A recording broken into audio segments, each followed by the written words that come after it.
Hi, everyone. I'm Bill Squadron, president of Our Energy Policy, and welcome to our most recent webinar, which we're very excited about because today I think we have two fascinating speakers and a terrific moderator, and we're going to have a stimulating discussion starting in just a minute or two. First of all, thank you for taking your time to join us. I hope all of you are staying healthy and are managing as well as you can during this difficult time, and we really appreciate your taking the time to be with us. A couple of quick things. We are going to, toward the latter part of the hour, open it up to questions from you all. On the right side of your screen, there's a bar there with a tab that says questions. If you do have a question, type in your question and we'll get to as many as we possibly can when we turn it over to audience questions. So we welcome your input.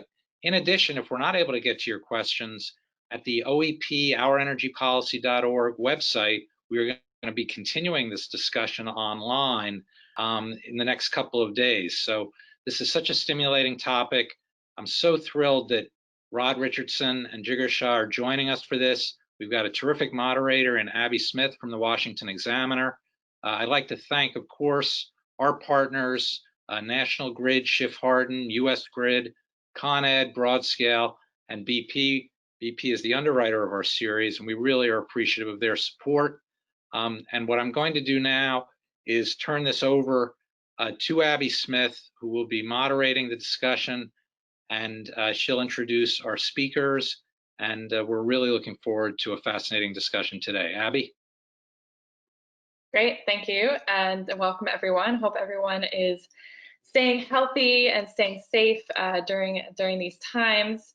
And thank you for taking the time to join us today for what is going to be a great discussion. I'm going to introduce our two speakers and then we will get right into it. So Rod Richardson is president of the Grace Richardson Fund, a private grant-making and operating foundation which follows a strategy of collaborative policy innovation in order to pioneer new free market solutions to critical issues in gridlock. He also co-founded the Clean Capitalist Leadership Council, which brings together a fellowship of business, policy, and philanthropic leaders to explore new proposals to turn capitalism into clean capitalism. You can find a summary of their proposals on their website, and some of those also appear in Green Market Revolution, a new ebook recently published and co-authored by a collaboration of European and American free market think tanks. And then we have Jigar Shah, the president and co-founder of Generate Capital, the leading investment and operating platform for sustainable infrastructure. Founded in 2014, Generate Capital is the only one-stop shop for pioneers leading the resource revolution. Prior to Generate, as the founder and CEO of SunEdison, Shah pioneered no money down solar, which unlocked a multi-billion-dollar solar market and became the largest solar services company worldwide before its acquisition by MEMC. His decades of experience in renewable energies consistently show that business model innovation and entrepreneurship are two of the keys to proving that sustainability pays. And that's a great last line of his bio to introduce our discussion on free market clean energy policies. And to kick off, I'm going to start with you, Rod. Give us a little primer. I know that you recently put forth a proposal, co-victory bonds and loans, as a proposal for COVID stimulus. And so what inspired that idea and what makes this different from other COVID-related proposals and other clean energy policy? Well, there were a number of different inspirations for the idea, but one specific, we have a little echo on the line, by the way. I'm not sure where that's coming from, but one specific inspiration was listening to the Energy Gang podcast with Jigar at the beginning of lockdown. And Jigar said something that I thought was really on the money.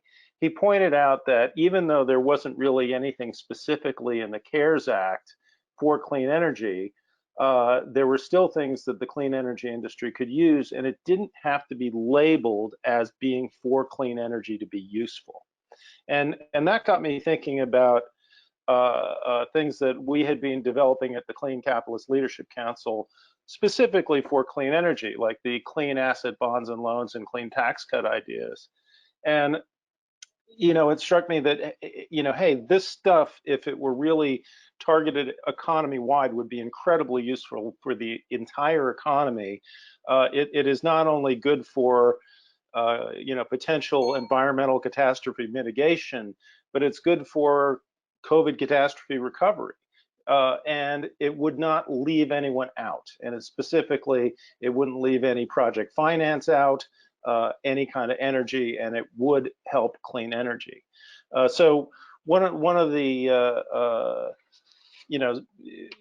very I guess if you're asking me inspiration for this, I really do also have to go back to Travis Bradford, Jigar's former colleague from the Carbon War Room, who suggested the clean asset bond and loan proposal, which was a sort of a brilliant little and very simple suggestion that when I was initially developing clean tax cuts in 2016 and 2017 with Rocky Mountain Institute and the Jack Kemp Foundation, we were doing lots of meetings, and Travis came to one and said, actually one of the first ones, and said to me, Rod, you're a supply side, or you're very interested in equity side tax cuts, but there's more bang for the buck to do this on the debt side.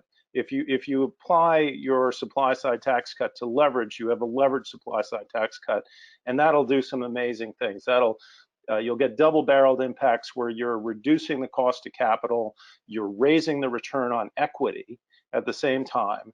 So you're simultaneously goosing supply and demand, and also simultaneously attracting investment both to the debt side, to the tax-exempt debt, and to the taxable equity. So you could make, this will be extremely cost effective because of that leverage nature of it. So that's a little bit of the background of the inspiration for these ideas, but there you go. Great, no, that's great. Thank you for walking us through that. And I'm going to turn to you, Jigar, and we certainly want to hear your thoughts on the proposal. But first, I want to pose a question which kind of gets into some of the context, the overarching context here, which is, of course, COVID-19 recovery and stimulus. And I want to pose a question to you about what lawmakers have done so far on COVID relief. And has that been sufficient in your mind to help renewable energy developers? And if not, why not? Yeah, it's a great question. I mean, we clearly utilized a lot of the programs, right? So PPP and other programs that people, needed to utilize. But I think that the interesting thing about the renewable energy industry is that, the oil and gas sector is down 40% from a stock market valuation perspective since COVID, and the renewable energy sector is up 31%, right? So we actually have seen no real slowdown in our business. And what's amazing about the COVID recovery programs is if you're doing well, they actually don't have any programs for you. So Generate Capital didn't take any PPP loans or anything else because we're doing fine. And, we basically can get money from the private markets just like anybody else can. But we don't have access to like co-victory bonds or anything else to grow our business faster, which we could do because we actually have a lot of opportunities in front of us. But there is no real stimulus as part of any of these COVID packages. It's really remedies for folks that are hurting, which I think is super important. But I think, providing stimulus to the economy should have been something that was part of some of those bills. So you just mentioned, that you didn't have access to something like a co-victory bond and loan. If you did have access to something like that, what would that do for your business and for others in the clean energy sector? How would you envision using that tool in your work? Yeah, I mean, it's the funny thing about clean energy, right? Is when you think about infrastructure in this country, folks have generally thought about bigger is better, right? So, if you have a 1 megawatt plant, a 2 megawatt plant's better. If you have a 2 megawatt plant, a 100 megawatt plant's better, right? And what you found in clean energy is actually we've really been able to democratize and decentralize a lot of infrastructure. So for us, solar puts $40–50 billion a year out the door, but they do it in $5 million increments. Right. And so what that means is most of us actually have a list of projects. We have 200 projects that we're ready to fund, and only the first 45 of them are profitable. And so we only move forward with the first 45. If co-victory bonds had been available, the next 45 would have become more profitable, and we would have built those too. So in general, I think what you see with our industry is we don't actually try to maximize the profit off of the smaller portfolio that we have. What we normally do is actually try to take that extra profit and then do more projects, because we actually grow our businesses by doing more volume, and all of our innovation is really around figuring out how we can help more projects get done. And right now, there's a lot of projects that don't pencil that would with co-victory bonds. For sure, for sure. And Rod, turning back to you, you mentioned this as you were talking about the co-victory bonds and loans, and that proposal has some similarities to clean asset bonds and loans. So I was hoping you could walk us through how those policies are similar and different, and whether the co-victory bonds and loans in the COVID context could that ultimately lend to clean asset bonds and loans once we get out of the COVID-19 pandemic. Yeah, sure. Basically, one of the really guys like Jigar and myself and many other people have been talking about policy for clean energy for a long time, and generally those are policies targeted at clean energy that have a benefit, arguably, for the entire economy. The difference with the co-victory bond and loan proposal is that it really is going to help the entire economy, but guess what? It's not going to leave clean energy behind at all. It's going to be extremely useful for project finance, almost in particular, because with project finance, any kind of project finance, they are, well, not any kind, but most kinds, like the kind of stuff that Jigar does, at least. You're raising equity for every single project, almost, and so there's new equity and new debt coming in, which is one of the things that makes this so cost effective. But the co-victory bonds and loans, I think, are a framework that should be very friendly to very acceptable to many of my fellow Republicans and conservatives and libertarians. In fact, this proposal was published in Reason at the Reason Foundation, one of the leading libertarian think tanks in the country. So you can see that the free market crowd is interested in these ideas. So I think that there really is a need to, as Jigar said, the aid packages that are being put forward, they were originally called stimulus packages. Now more people are talking about it as coronavirus aid, and they do give help to people who need help, which is great, but they don't do very much for to put fuel in the growth engines of the economy. That's what the co-victory bonds and loans will do, and also provide help to those who need it, the small entrepreneurs too. It really is a very flexible tool. This isn't really anything different than ordinary debt. It's just tax-exempt ordinary debt. So it reduces the cost of capital for everybody who's using it. So now, how that compares to the clean asset bond and loan concept. The clean asset bond and loan concept was targeted specifically at clean energy. And, there's a really good argument to do that. And it's the same argument as the argument for a carbon tax. And that is that, polluters have a free rider advantage. They dump, costs on the public, and, they don't necessarily have to pay for those costs. So while the carbon tax tries to do that with address that problem by raising a tax on the polluters, the clean asset bond and loan, or the clean tax cut idea for that matter, which could be on the equity side too, says, well, the really significant thing to do is address it with a tax differential. And that differential could also come in the form of a cut for the beneficial industries. So the clean asset bonds and loans, provide that extra kind of lift for clean energy that levels the playing field. And there's a few more distinctions that we can talk about later when we get to, if you want to ask about international application of this, I'll go there, but I don't want to take too much of your time. with that right now. We'll definitely get there. We'll definitely get there. Don't worry.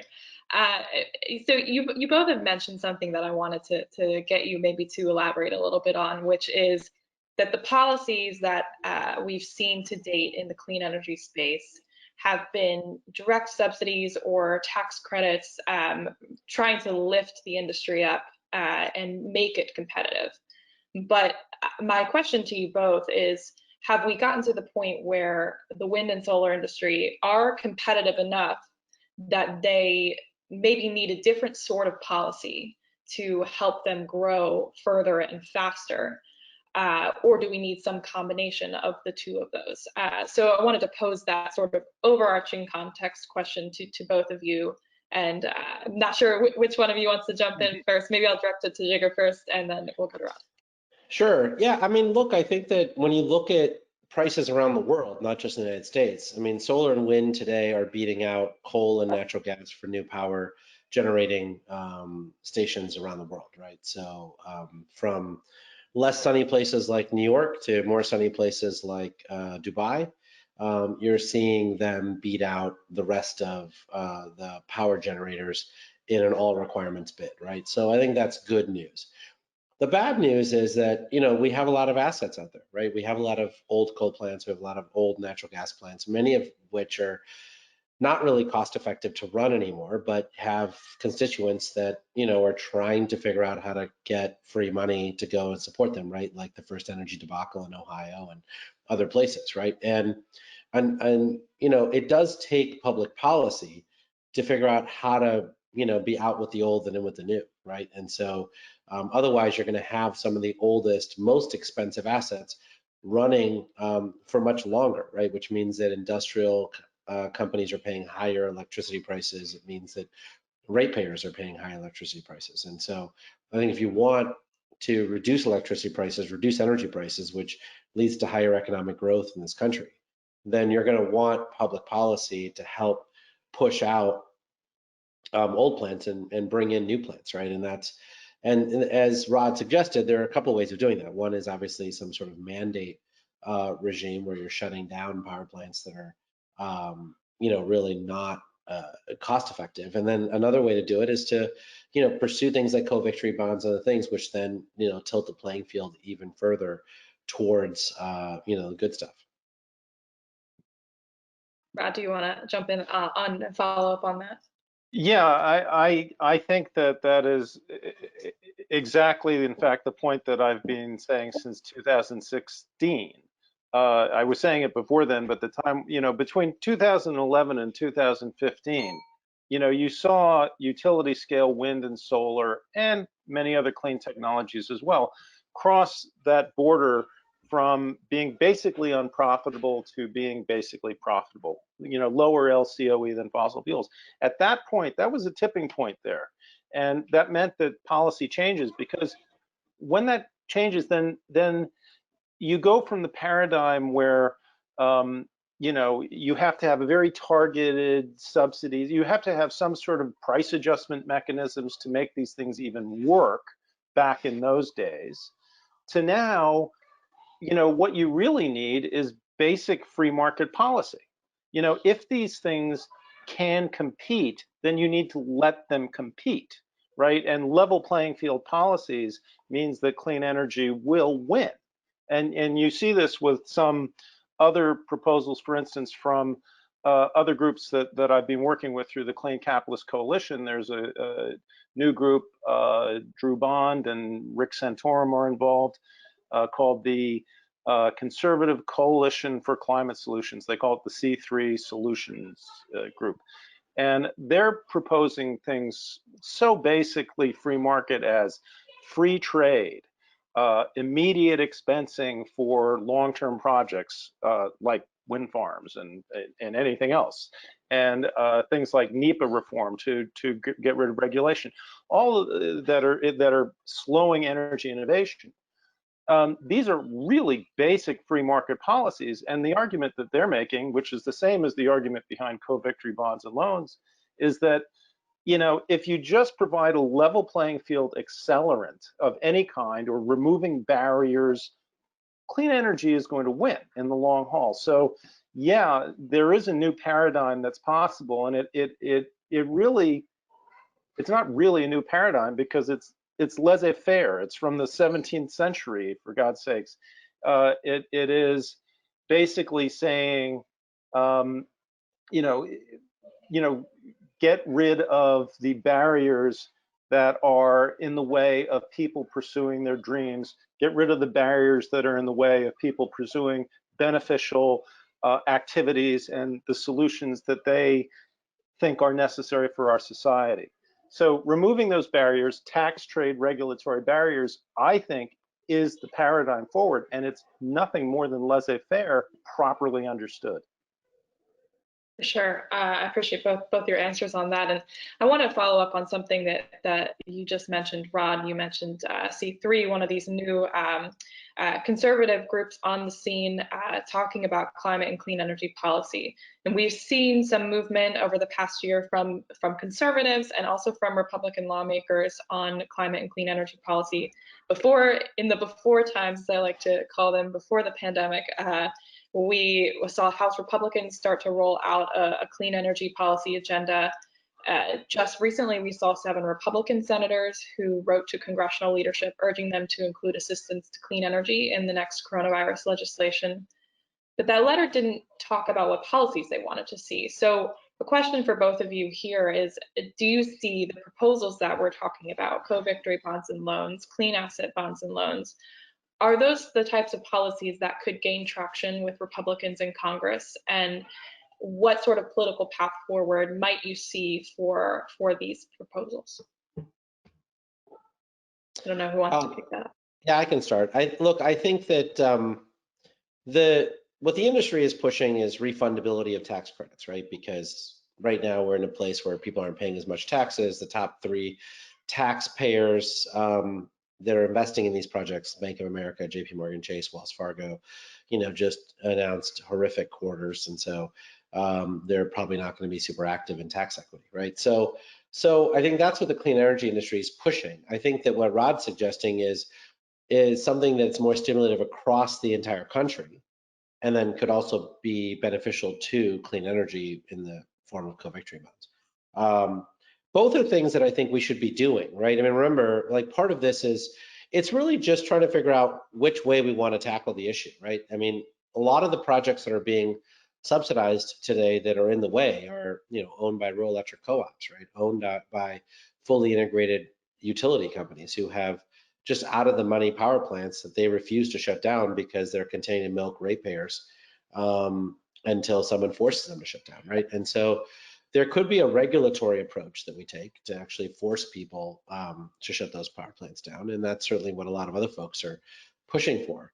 But I think part of what, the Republican senators think will work is if you just keep beating these folks over the head with these, lower cost resources, then at some point they're just going to get so embarrassed that they're going to have to shut down those power plants. And you're starting to see that, right? The US had a record number of coal plants shut down this last year, 5.3 gigawatts worth of coal plants. And so I think you're starting to see that method work, but you got to keep the pressure on. Yes, I think I'm by no means an expert on the political path forward. I'm basically a private foundation guy who pulls together collaborative policy innovation. And so I leave the interplay with Congress and the Senate and other people up to some of the collaborators that I pull in. Reason Foundation and CRESS, the Citizens for Responsible Energy Solutions, and the American Council for an Energy Efficient Economy have all been very helpful with pushing these forwards at that level. And ClearPath has mentioned the clean asset bonds and loans in testimony before Congress and things like that. So we've had a lot of good help from our allies. And I will say that there is, at least, I know of a couple of GOP staffers, senatorial staffers that said that they were going to be attending this webinar. So there's interest. But I think that, co-victory bond and loan proposal, it for right now is going to be the thing that appeals to the GOP because it's a supply side tax cut. It appeals to the entire, it will help the entire economy. It's not specifically for clean energy. It helps all kinds of things. And that is one of the, litmus tests that many in the GOP had put forward, that they really wanted to help the entire economy. They didn't want to include specific subsidies for clean energy. This meets that litmus test, and it's also got the supply side DNA that they like. So I think that there is a chance here. And by the way, in terms of political pathway forwards, there is also being interest from groups in Canada and in the UK in this concept too. So it's maybe not just a US political pathway forward. There may be, some foreign interest as well. For sure, and I definitely want to get into the international aspect of this, but one more quick question on when we're talking about the U.S. political path forward, and I wanted to follow up on something that Jigar said, which is, there are of course different approaches here, but you have this competitive marketplace, and renewables are getting more competitive. But there's also fossil fuel resources that are still pretty competitive with those renewable resources, natural gas being one of them. And so I wanted to pose this question to both of you, which is, how do you find a balance where you're making renewable energy helping renewable energy be more competitive and breaking down those barriers in the marketplace, while also maybe getting rid of some of the incentives that other industries might have that are baked into the system that we have today? Is that, I guess, part of what needs to happen in order for the co-victory bonds and loans or the clean asset bonds and loans to really take on their true potential? Maybe Ron, I'll start with you on that. And yeah, okay. Sure. Well, let me just say that I am very much an all the above energy person, and I don't think that demonizing any particular industry is a good idea or serves any good purpose. I think that fossil fuels probably have the potential to become much cleaner, than they are. I think that there certainly are different ways to extract energy from fossil fuels, and certainly, for instance, electrochemical conversion. And then there are also ways that you can make the oil and gas production method far cleaner in terms of not emitting hydrocarbons. In fact, one of the early charrettes that we did, the expert working groups looking into the clean tax cut concept looked at clean tax cuts for oil and gas production to reduce emissions at the wellhead.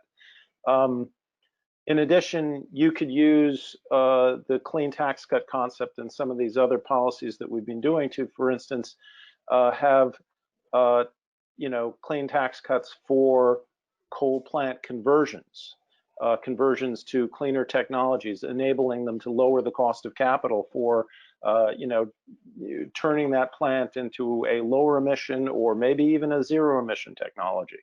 So, I don't think that there's any point, picking, winners and losers in technologies. I do think that there's a point to maybe encouraging things to move in a cleaner direction. And I think that, the policies that we're talking about, will do that. Yeah, I mean, look, I think that when you have competing subsidies, then, you're making everything more expensive. So I think, reducing subsidies for things that no longer need them is a good thing, right? I mean, the solar and wind industry was the first energy industry in the history of energy policy to suggest that a phase out of their tax credits, right, in 2015. No other energy policy maker has ever done that. Neither the natural gas industry, the coal industry, or the oil industry, all of whom continue to enjoy lavish subsidies when they don't need them, and I think are largely considered mature. In general, I'd say, look, the natural gas industry is fully built out. There is no need for any additional natural gas power plants or other things, right? Even the ones that want to get built, like Duke Energy is obsessed to build them. Their regulators have basically told them that they're fleecing their ratepayers by wanting to build more of them when they don't need them. And so you're starting to see basically the bottom falling out of the natural gas turbine industry, with Siemens and GE laying off half their staff that were manufacturing those turbines. And so, look, those industries are in managed decline. I mean, you even saw BP announce a 40% reduction in oil and gas production over the next few years today, right? And that's largely because they realize that every dollar that they spend on new exploration of oil and gas for the last 10 years is actually ended up being unprofitable for shareholders. And so they've decided that they're going to start, trying to make money, which is what companies should be making, but, haven't been in the last 10 years, right? The oil and gas sector has been the worst performing sector in the S&P 500 the last 10 years. So look, there's some hard realities that we're all facing, and I get it, right? Nobody wants anything bad about other people. But at the end of the day, it's stupidly expensive to convert a coal plant to anything useful, right? And folks are forcing them, like states, to do it, right? Because like in California and in New York, they spent billions of dollars trying to make those conversions, and they're crazy expensive. It's better to just shut them down and figure out some other economic development policy for the people who live in that town. It'd be 90% cheaper to do it that way, actually. But look, we're all going to muddle through this together. But I do think that it's crystal clear now that our economy is on life support, right? We've had the worst GDP decline that we've ever had, and we've got to figure out a way to stimulate the economy back up. And the 3.6 million people in clean energy is where the excitement's at, right? Whether it's in electric vehicles or LED lighting, or in controls, or in clean electricity. Yeah, definitely. And Rod, I wanted to follow up on something that you said just a little bit ago, where you mentioned that these policy proposals are not just something being considered here in the US, but also something that could be considered abroad. So I wanted to get you to talk a little bit about how that could function in the global marketplace. How do you envision that working in the global context, and could that break down some barriers to the clean energy marketplace across the US borders? Sure. Yes. One of the things that you've heard a lot of Republicans and conservative groups say, and it's a talking point, but not a policy really, is that there is no such thing as a climate solution unless it's global. And they talk a lot about encouraging innovation, and then taking those American-made innovations and selling them around the world so that we clean up the rest of the world. Now, that is a great idea, but how do you operationalize that? In order to have that happen, the markets that are dirty and have dirty energy systems and dirty power systems, have got to be open markets. And one of the major problems around the world is that many of these power markets, these are closed. They're really crony-dominated, disasters that are delivering rolling blackouts and energy poverty. They are extremely expensive. For instance, the situation in Lebanon, where you just had that terrible explosion the other day. You've had a power sector that is so expensive and so heavily subsidized that it's contributing to about 45% of their country's debt. That's how bad it is. And even though it's a fossil fuel run sector, it's just as I said, delivering rolling blackouts. And throughout the world, you see power sectors like this. It means that women don't experience the kind of liberation that we have in the West, because they can't afford a washing machine. They're still washing clothes in rivers. They're cooking over open fires in their homes. Women and children are dying in the millions from indoor air pollution because the power sectors are not delivering, and the energy sectors are not delivering the cheap, clean fuels that they need. So how do you use these policies to break that down? One of the best strategies for opening up markets in the 20th century was, in fact, the Bretton Woods, which was side by side with the Marshall Plan. After World War II, you went from a situation before World War II where the Great Depression was probably made much, much worse by the Smoot-Hawley tariffs and the global trade war response to that. Global trade shrank, and it's a very worrisome thing that we are in the trade wars now, because that could really deepen the recession that we're in and turn it into another Great Depression if that gets out of hand. One of the things that really helped the rebound after World War II was the opening up of global trade, the creation of the European Common Market, free trade between all those countries, both allies and victors, and the defeated countries as well, and the United States and the British Commonwealth and all. So you had free trade, and one of the things that made that possible was the Marshall Plan grants, because the Marshall Plan grants were conditioned on joining this free trade arrangement. These clean asset bonds and loans can be a much improved version of Marshall Plan grants and can be used as a carrot for private investment, tax advantaged investment from wealthy countries, and even from third world countries or developing countries back to the West. The money will flow both ways, but it would be an enormous incentive to open up markets. So you can say, well, if you want to take advantage of this enormous carrot of these clean asset bonds, and we make them tax reciprocal between nations, so there's tax reciprocity. You can invest in these projects anywhere in the world. This is a conceptual proposal, so that somebody in Germany could invest in clean energy projects in Tanzania, and vice versa, and in the United States and to the UK, and etc. So you use these clean asset bonds and loans as that kind of incentive, a private, instead of having it be like the Marshall Plan, which is criticized because in free market circles, because government to government aid is generally considered ineffective. But the clean asset bonds and loans are private to private, so you have a much better kind of carrot, and you could create essentially a global clean free market, with cash and investment flowing back and forth for all these projects around the world.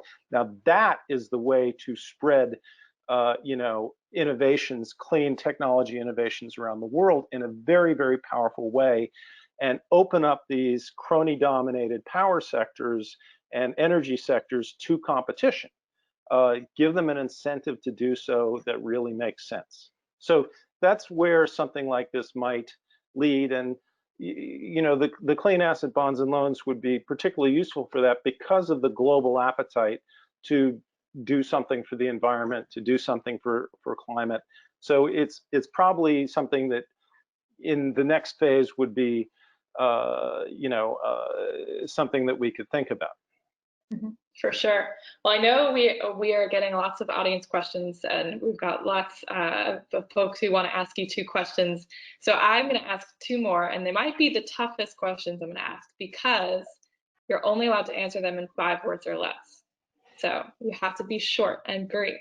So I'm going to do these 2 lightning round questions, and then we'll kick it back over to Kevin, who's going to head up the audience questions here. So your first lightning round question is, what is the biggest hurdle to renewable energy growth today? 5 words or less. Jigar, I'll start with you. Inertia from existing technologies. I'd say anti-competitive barriers. Very good. You guys both stayed within the word limit. I'm impressed. Usually people do not.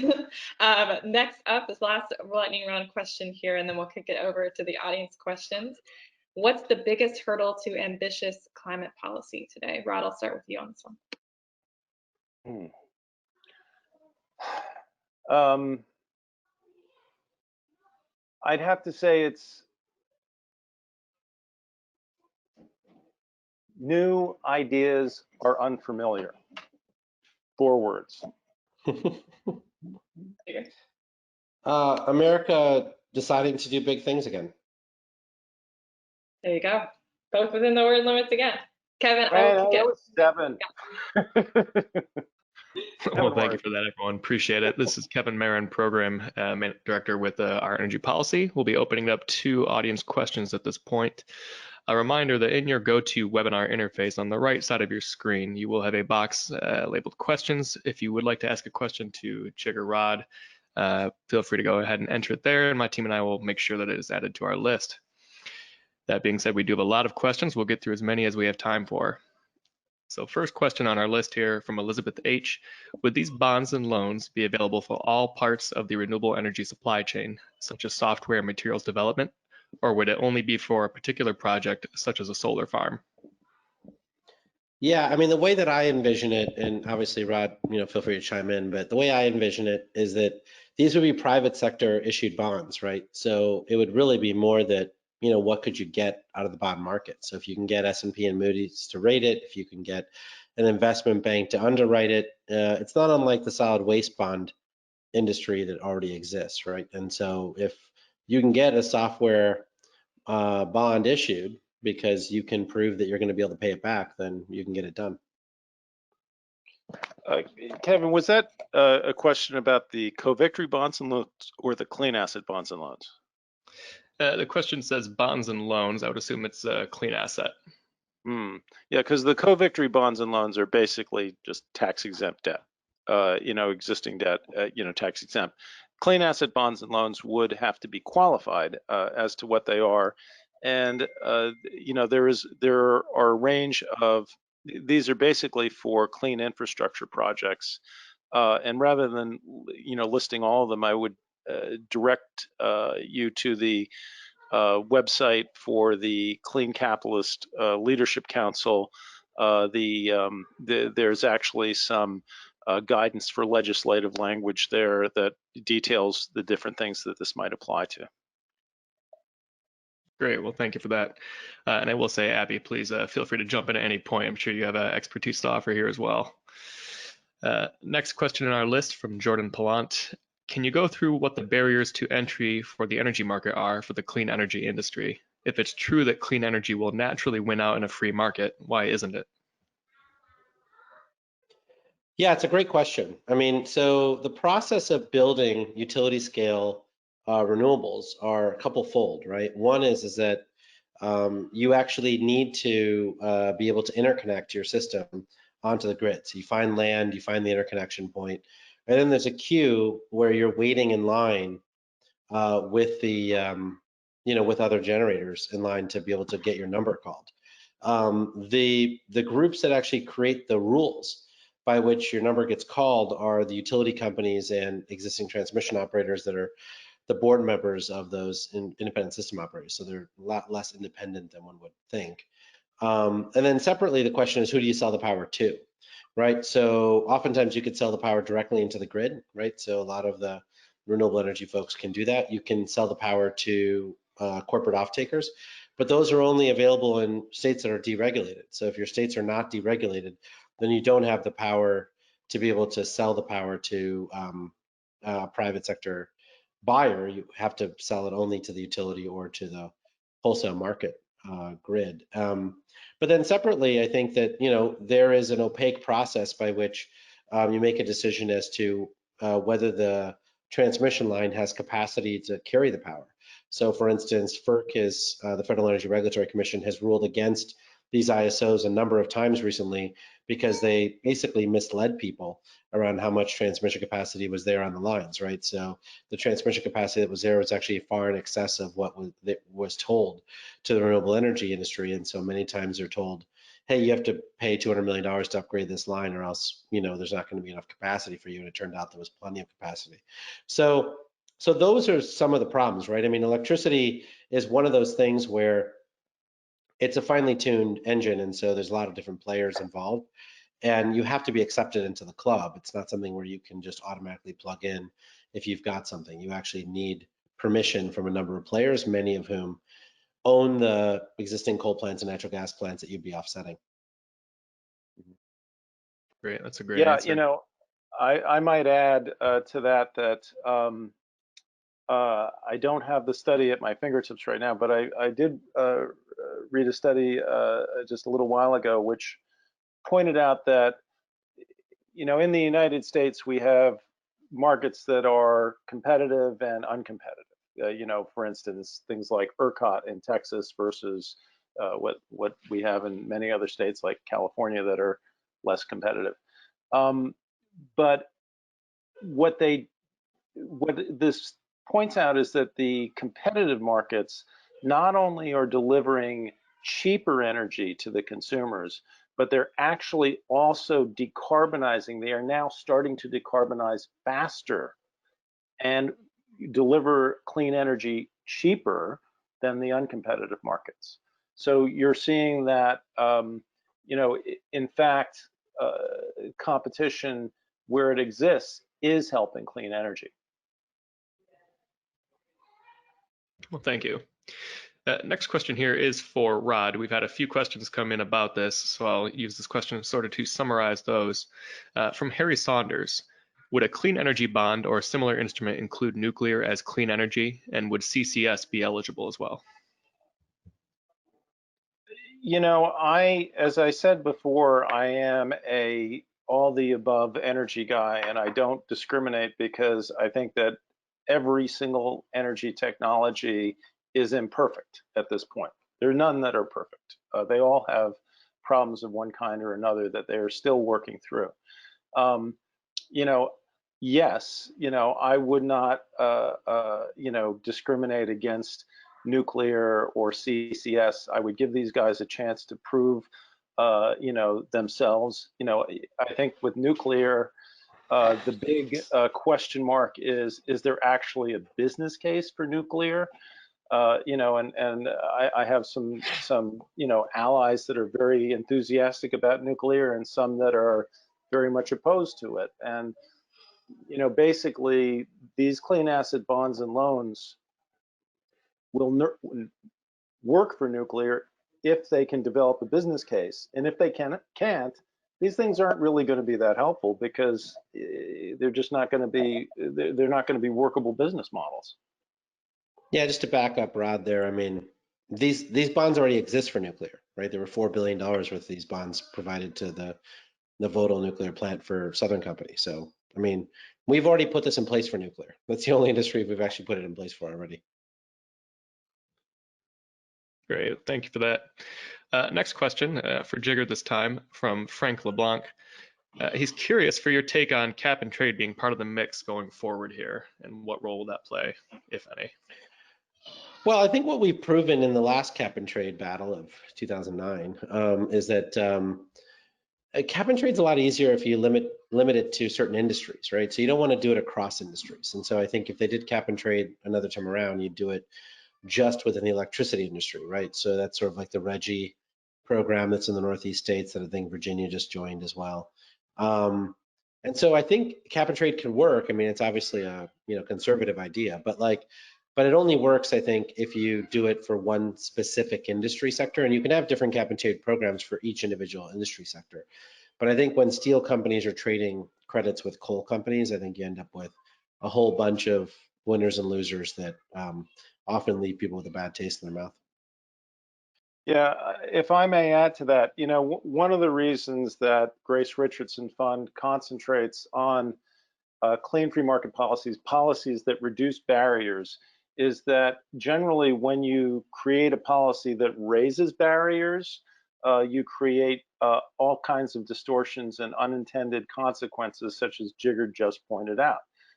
So the barriers that you're creating, you're coercing people into this cap and trade system where it's essentially a hidden tax on folks, and then there's you're forcing these folks to subsidize something else, and you're adding a layer of regulation on top of that to try to make the whole thing work. So you got taxes, subsidies, and regulations balled into one, and you're calling it cap and trade. I don't know. It's not free market policy, so it's not in my wheelhouse. Thank you for that. Next question here is a bit of a two-part question, so bear with me as we roll through this. This is from Michael Yancey. One of the main market failures for energy production is that the costs, pollution, carbon, etc., aren't immediately transparent to the consumer. While this is a common complaint about fossil fuels, isn't it also true for clean energy technologies? Battery disposal recycling are dirty, dangerous, and expensive. Solar PV materials can be toxic. And when considering these costs, are renewables and other clean energy products still competitive to traditional energy products? Yeah, I'm happy to answer it. I mean, I think the first answer to the question is that nobody cares, right? So like no consumer that I know of actually cares, right? There's certainly consumers who look at, sort of green pricing through retail electricity providers, but the vast majority of consumers don't know what the carbon footprint is of the electricity that serves them, and I'm not sure that they care that much even in competitive retail markets. I think in terms of answering your question around the toxicity of solar or wind or whatever, those have been studied in great detail by the National Renewable Energy Laboratory or others. And so to the extent that you wanted to set aside money to pay for those things, I think that's totally doable. It would have no impact actually whatsoever on the cost competitiveness of renewables. We've done those studies multiple times, and I think the cost that you would have to put aside is less than 1% of the project costs. Let me just add to that, when I said before that, no energy technologies are perfect, this is, the question is exactly what I meant, that every technology has drawbacks and could be better. And, you can take a framework like clean tax cuts and clean free market policy to make every technology better and better and better conceptually. So that's where we are coming from on the clean free market policy, that you do need to provide a policy framework that encourages the improvement of technologies. Well, thank you for that. I think we do have time for a couple more questions. Next one from Mike Aller. Is it appropriate to include Buy America provisions in clean energy programs? And what are the trade-offs that we should consider in those types of decisions? Yeah, I mean, the Buy America provisions make sense on paper, and clearly, I think both presidential candidates actually support them. So it's an interesting place where they both agree. I think the challenge is honestly that nothing is made in the US. So, if you wanted to make things in the US, we needed to actually have an industrial policy, which has been a four-letter word for a long time, right? I mean, part of our free trade policy has also meant that we don't support local manufacturers. So we've deliberately, outsourced much of our manufacturing to China.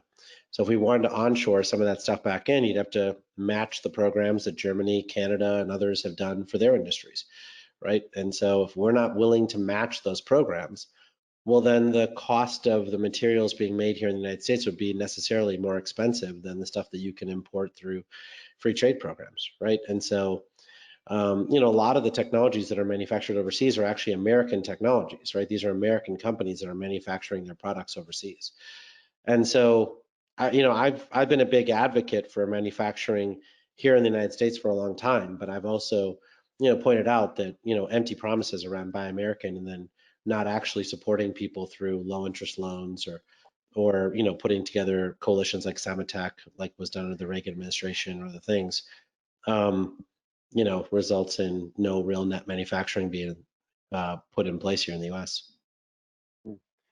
Yeah, I mean, I would add that, conceptually free trade will deliver a faster transition to clean energy, because of the cost advantages of doing so. You'll have, cheaper steel, cheaper aluminum, cheaper solar panels. So there would be environmental advantages to the free trade route.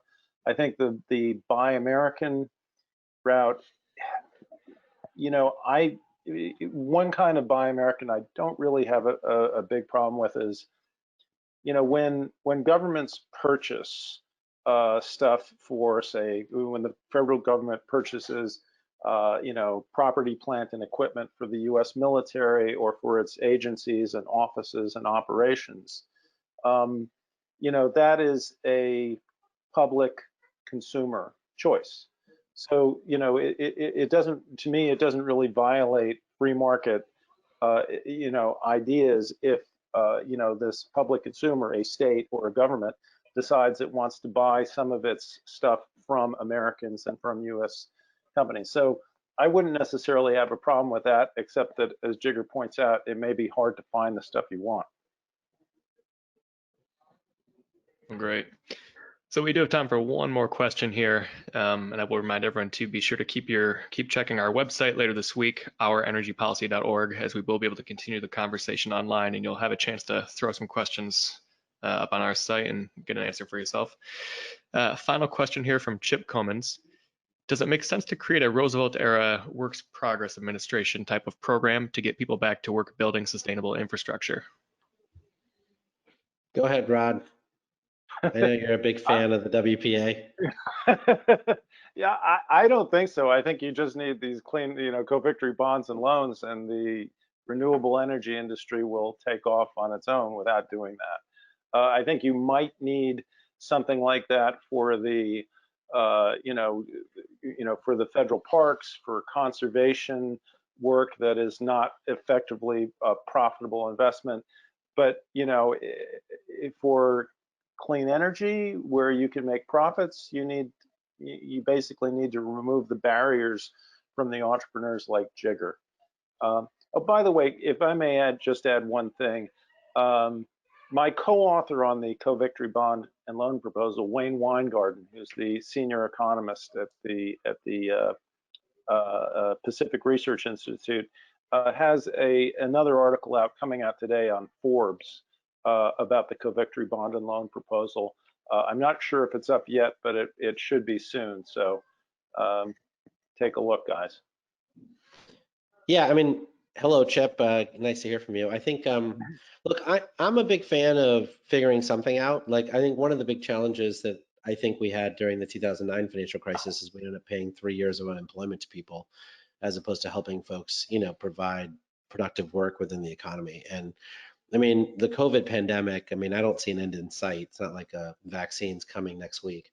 And so I do think we're going to be stuck paying unemployment for 3 years, right, for many folks. And if you're going to pay unemployment for 3 years, you should find productive things for people to do for 3 years, right? And there's lots of things, as Rod suggested, they could do around, planting 1 trillion trees, or, ecosystem services, conservation. There's lots of things people could do. And I think if you want to call it a WPA, I think that's great. But right now, I think what we have is, unworkable, which is basically you don't get unemployment unless you're actively putting out resumes. And I don't see how that's working with, 10+% unemployment and a 33% reduction in GDP. So it would be good to plan it.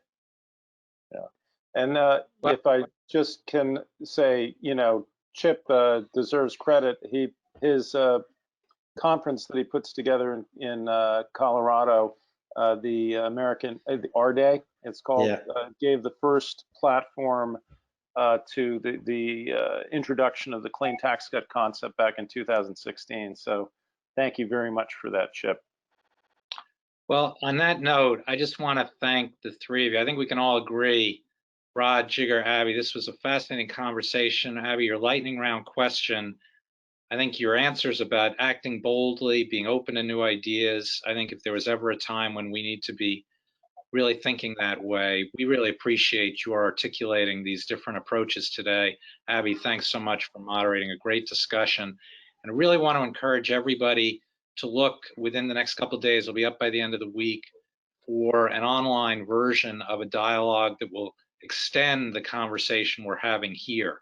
If you're not registered as a participant at OEP, please do so and weigh into the conversation there. We're going to encourage Rod and Jigar to be part of it as you all give your thoughts on what they articulated today and ask some additional questions.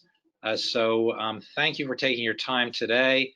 Please join us in the online discussion. Look also for the webinar that we've recorded will be posted. So if you want to go back and listen to any of it, that'll be possible.